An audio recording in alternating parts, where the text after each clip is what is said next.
Let's move on to our second main topic today.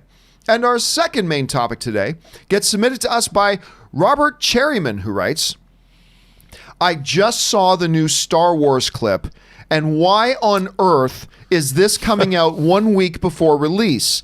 This is the only piece of marketing the movie needed to have fans talking up to the release.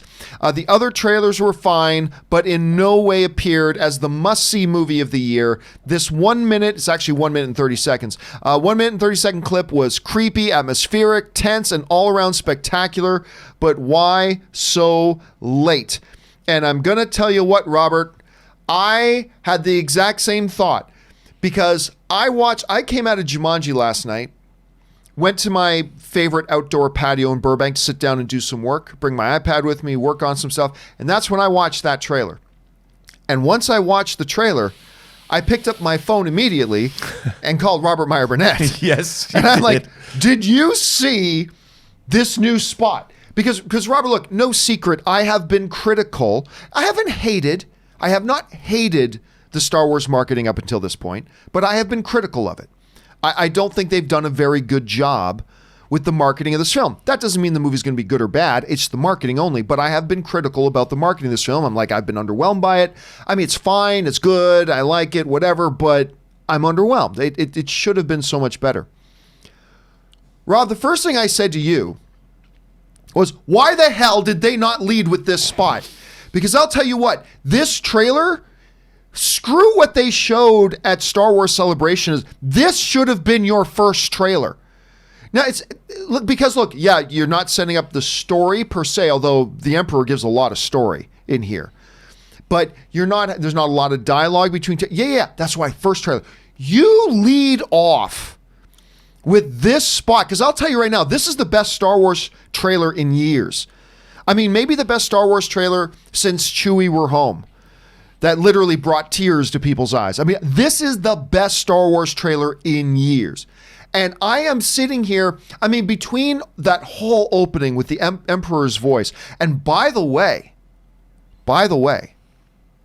there have been people writing in saying, hey, John, what if it's the Emperor that's been talking to Kylo, and Kylo just thought it was his grandfather Vader? And what I've said is, well, that's possible, but as a fan, I haven't seen anything in the movie so far that suggests it's been a two-way conversation.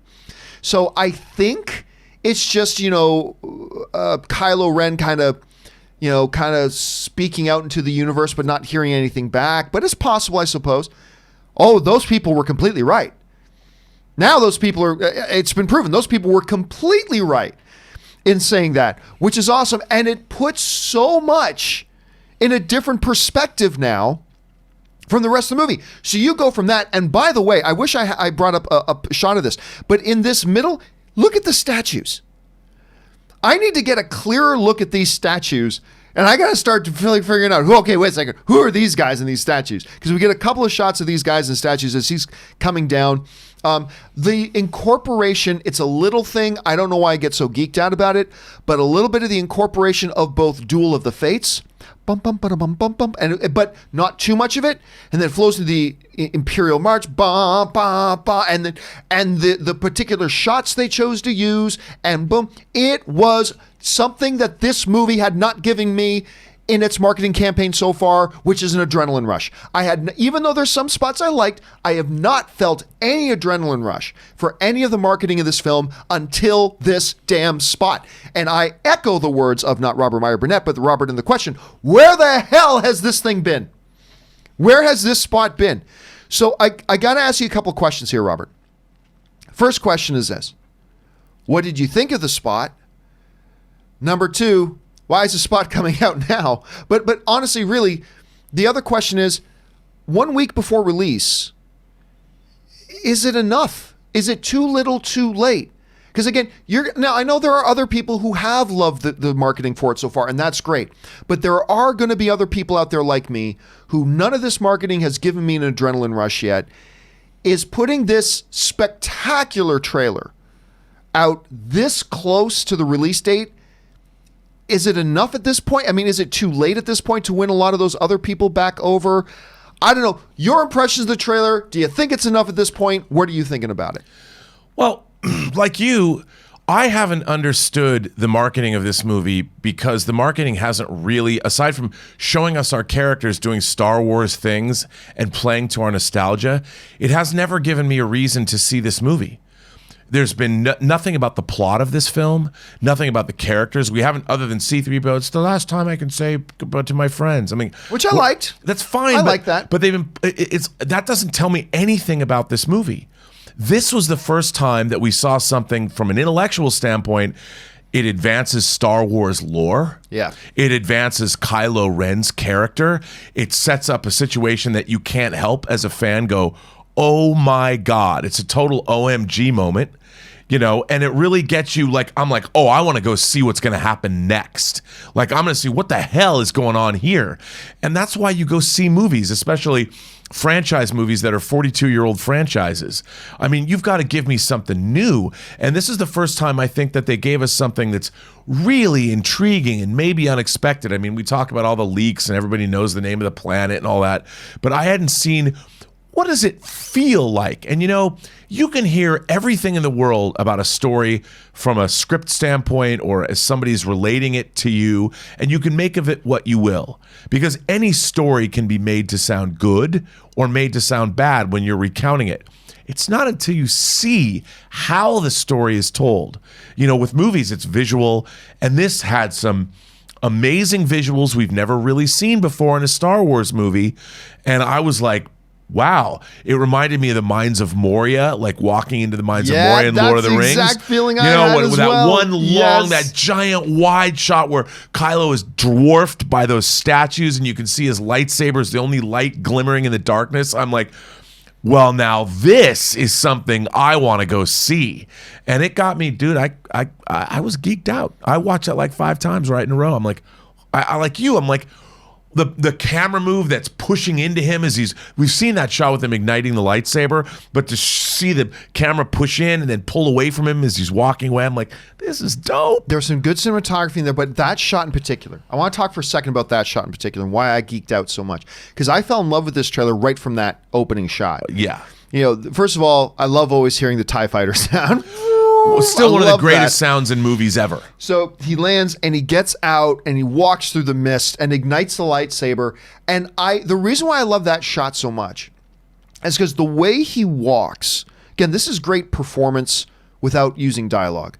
The way he walks and the way in which he ignites the lightsaber, I could just hear the inner monologue in his head going, I've had enough of this shit. That's what I could totally hear him saying that. I've had enough of this shit. God damn it! I want answers. Yeah, there was a frustration. There was a malice. There was a determined. Like this, you know how I talk about that Ben Affleck scene in Batman vs Superman as he's got the little girl and looks up at the sky, and I'm like, that's some of the best acting you're gonna see in a comic book movie without any dialogue. That cadence, that stride, that walk, and the way the way he moved his body in it and everything. I'm probably looking way too much. John, it's a 3-second shot of a guy walking and turning on a lightsaber. I know, but I saw so much in that shot. And then there's a number of things in the trailer that we have seen, a couple of other shots we've seen in other trailers for this movie, but cut together in such a way and used properly with music. Again, remember, the trailers are not the movies. A movie can be horrible and have a great trailer. A movie can be great and have a terrible trailer. I am only talking about the trailers. But the trailers play an important role. And this, again, this should have been the very first piece of marketing that they put out. Not the thing they showed at D23. This is the thing that should have set their bar. And they should have, and leave it to me to take something that's great like this trailer and turn it into a negative.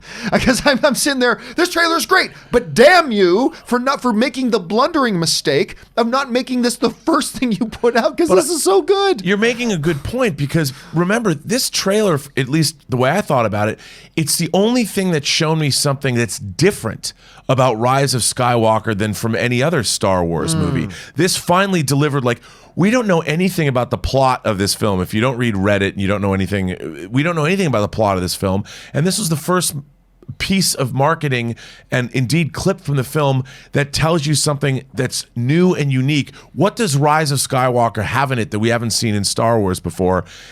And this was it. This was the first time we've seen something, and I'm like, okay, this is something I can get excited about. And I think that's what you're responding to. As a lifelong Star Wars fan, you're like, ho, ho, ho, like, yeah, man, this is, and it's not like Kylo's like, yes, master. He's like, I want to, that shot where he's pointing the lightsaber that we've seen that ends this.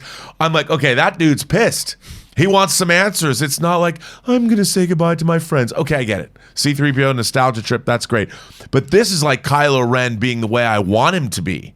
Because he's been kind of, in my mind, a punk the whole time. Now I'm seeing some action. Now I'm seeing, I like some stuff with him in Last Jedi. Now I'm seeing more of what I wanted out of him as a character from the beginning. This is it.